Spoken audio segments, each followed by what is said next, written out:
Filmora version 14 has this new super cool feature of multi-camera.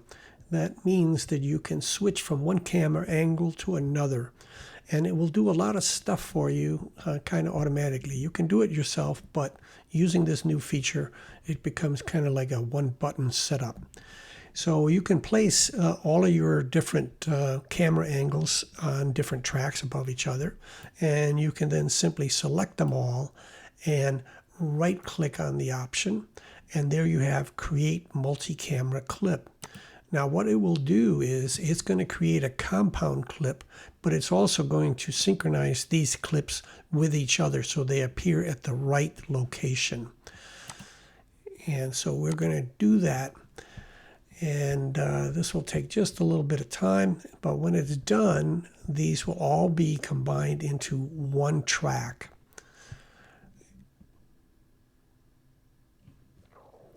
Okay, it is finished creating the compound clip, and everything, all four these video clips are in one track. We can examine them by clicking here where it says main timeline and then go into our multi-camera clip. And we can now see that these are stored like this one video clip got moved all the way down here, and because that's where it appears in relation to this down here. And these all line up here. This one has been moved over a little bit. But that's how easy it is to do that. Now once you've created this, you don't even, you could go in and look at it, but you don't have to. You can then, you now see up here that you have the four tracks that were there, and we have a camera that shows each playback of each one. Our final playback window is right over here. Now this is activated when we activate this button. So if this button is white, that means it's not active. We can't see all the multi-cameras. But if we click on that, and of course when creating it, it automatically goes into this. Then as soon as you're right here, then all you have to do, and I'm going to turn off this volume on this, is you can play back or you can scrub across the timeline yourself. And you notice, remember, camera 4 was a little ways down where it appeared. But they're all fully synchronized at this point. And like I said, you can scrub down and you can choose to, okay, now I want to be at this camera angle, and I want to scrub down a little bit more, and I want to be at this camera angle here and so forth. You can simply play back and you say, okay, I want this camera angle, and now I'm talking, so I want to be at this camera angle, and now I want to go back to this camera angle. And we remember that the last one was further on down. If we selected it when there's nothing there, obviously we're going to have a blank screen, so we wouldn't do that. We can see that that comes up down here. But basically it's all done for you automatically like that. Okay, so now really back to the question at hand. What do you do when things go awry and they don't synchronize? Let's try that with these two. And again, we don't need that. And here we have it, synchronization failed. Go into your compound clip and do it manually. Or enter, they call it multicam. Okay, that's probably the least best option, so we'll save that one for last. But let's look at some other ways that we could possibly correct this. So we finished it and it created the compound clip. All right, I'm going to use Control Z to back out of this.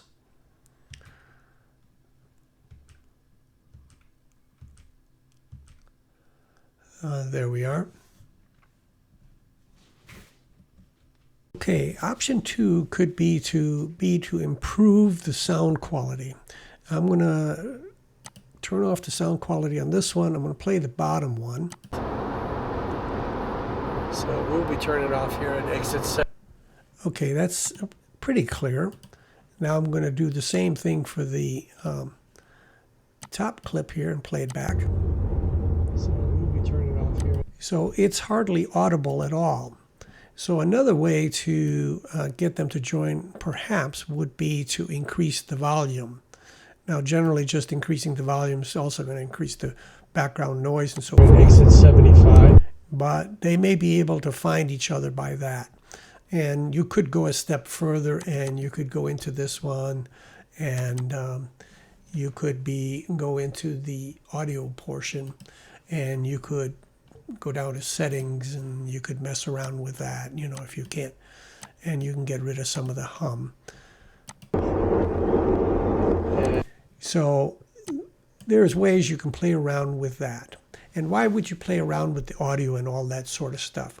Well, because when we were creating our compound clip, we noticed that the first thing is going to synchronize by the audio method. Okay, but this brings us to number 2 or number 3. I'm not sure which one we're on. We have 2 other options that we can try to synchronize them by. And we're going to explore the marker option first. Okay, we're on to option 3. We can't use audio. We can't get them to match up that way. We can't clip it or whatever. We could put markers on each of the clips. So if we expand the timeline, whenever you're working on something in detail, it's always best to expand the timeline. I'll get into more of that in the next step. But we can use markers to synchronize the two. And how do we put markers on where we're at? Well, we got this van here, but I'm going to use something different. I'm going to use this up here near the end.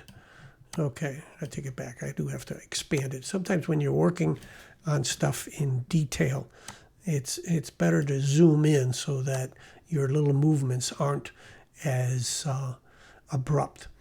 Okay, I'm getting the bridge into view here, and I'm gonna back off a little bit here. Anyway, the idea is to find a spot that you can identify in both clips. So we select that clip and we type M on the keyboard, and that put a little marker on the video clip. Now we select the one on the bottom and we try to find that bridge again. Okay, this was the top clip here. Now we're on the bottom clip and we're trying to find where the bridge comes up. And it should be right there. Okay, so there we go, and then we type M again, and now we have a mark on each one of them. And we can combine these, or rather we can create our multi-camera clip, and they will align. You see, we were previously using audio, but now we're going to use first marker. And this will go very fast. Boom, just like that. And if we go into examine our clip, we can see that the markers are perfectly aligned. And so this is another way that you can synchronize not using audio. All right, let me pause here and reset. I think we're kind of on option 4, but I'm getting a little lost in what options we're on. But the next option is basically to sync them by the first frame. You may have 2 clips that are exactly identical in length, and all you need to do is match them up frame by frame. They don't even have to be the exact same length, and they don't even have to be stacked on top of each other. But if you know that they start at exactly the same time, then this option would be to create the compound clip, right? A multi-camera clip. I got to stop saying compound. And then choose first frame. And then just match them up that way. Again, we'll go in and we will check our clip and we'll see that they're now lined up. This is maybe an oversimplification, but it is a way to use the frame in order to align them. Option 5 and our last option is to do as they suggest, which is really my least favorite, but we're going to go ahead and do by audio, and it's going to fail. And so it says double click to enter multicam timeline and manually align them. All right, this is how I would do that if I was going to do that. So double click on it. Okay, I'm using this option over here, but double click does the same thing, gets you into it. Now, what you need to do in this case is you need to be able to see both of them so that you can get some common ground. So I would select the top one, and what I would do is I would go over here to the video basic, and I would go down to, Now this is kind of simplistic on their part here.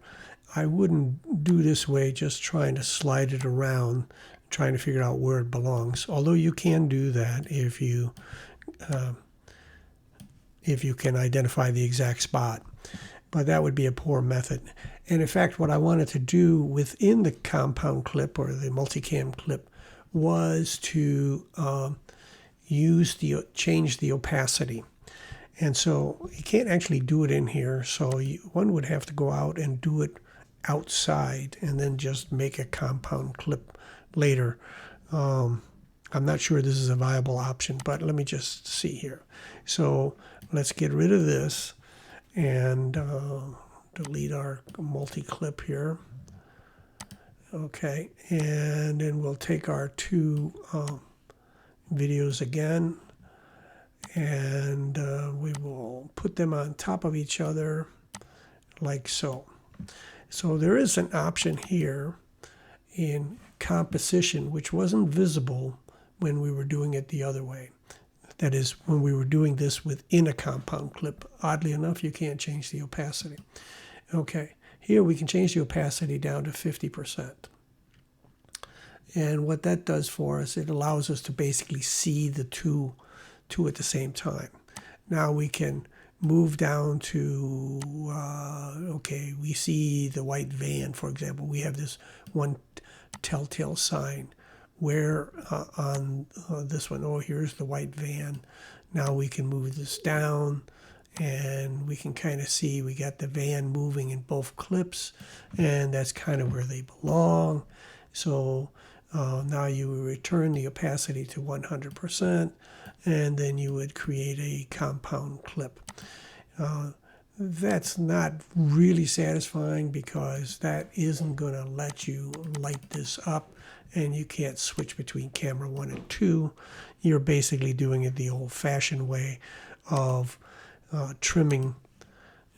You're going over here and, well, what you did, you basically aligned it on top, and now you're going there. But it doesn't give you the chance to switch between this clip, that clip, and back clip again. But that's sort of your last case or option in order to get synchronization.